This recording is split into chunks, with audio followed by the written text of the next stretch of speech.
I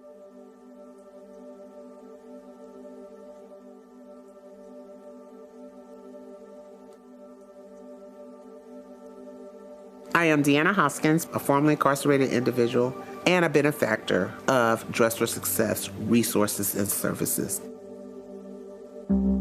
My mother worked at Christ Hospital, so I always thought I would end up in a medical field in some aspect or another. But right around 1998, I had been actively engaged in using drugs. Started out as recreational, smoking weed, drinking, thinking it was the cool thing to do. And I ultimately started using crack cocaine. Original sentence was 5 years community supervision.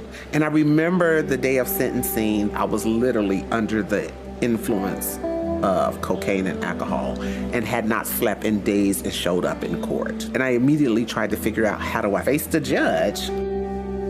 DeAnna was in pretty deep trouble.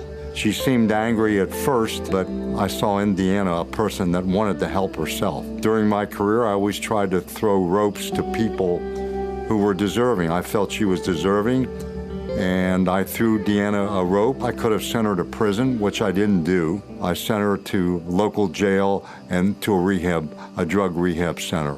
She was told, you have to get involved in something constructive, and she did that. Dress for Success.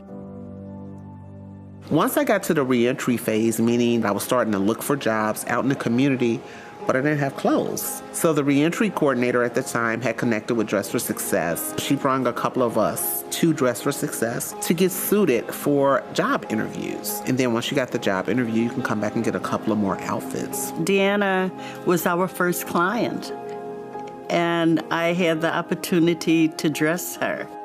Carol was one of the first persons that made me feel valuable. They made a big deal about try this on. I didn't know how she viewed us, being really caring of her. They provided the resources, the clothing that I needed to look for a job, but they always encouraged me to stay connected and come back.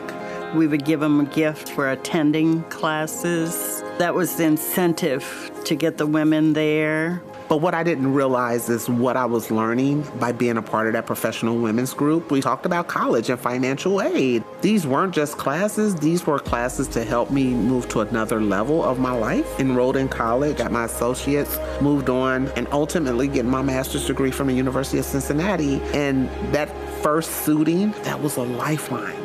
Those lifelines have led to who I am today. Hamilton County was looking for a director of reentry. So I applied, ultimately got the position. I walked into the federal government in a leadership position with a criminal background, running all of corrections and reentry under Second Chance. But that's all because an organization like Dress for Success truly believed in investing in the women who came through their doors. This is our story of transformation that explains my process and the process for 70 million other individuals. I believe in Dress for Success. I think they have good ideas of helping people prepared for employment and how to be a success. My only dream at the time was to just be a productive member of society and not use drugs and ever be incarcerated again. What I got is more than I ever could have dreamed. It really does change lives.